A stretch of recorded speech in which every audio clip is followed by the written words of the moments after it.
अपन channel SCS Mithila के करू subscribe और बेल बटन जरूर दबा दिया ताकि हर खबर सबसे पहले पहुंचे अहां तक। भारत निर्वाचन आयोग नई दिल्ली के निर्देशानुसार लोक प्रतिनिधित्व अधिनियम 1951 की धारा 78 के तहत निर्वाचन परिणाम की घोषणा के 30 दिनों के अंदर निर्वाचन व्यय का अंतिम लेखा जिला निर्वाचन पदाधिकारी के समक्ष प्रस्तुत किया जाना है।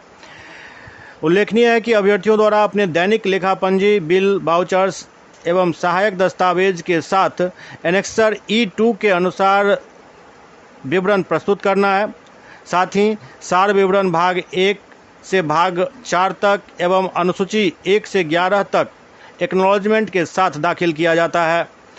उपर्युक्त के आलोक में जिला निर्वाचन अधिकारी सह जिलाधिकारी राजीव रोशन ने बताया कि 14 दरभंगा संसदीय निर्वाचन क्षेत्र के अभ्यर्थी एवं उनके नियुक्त निर्वाचन अभिकर्ता के लिए 29 जून 2024 को पूर्वाह्न 11:30 बजे दरभंगा समाहरणालय परिसर अवस्थित बाबा साहेब भीमराव अम्बेडकर सभागार में लेखा समाधान बैठक आयोजित किया गया है।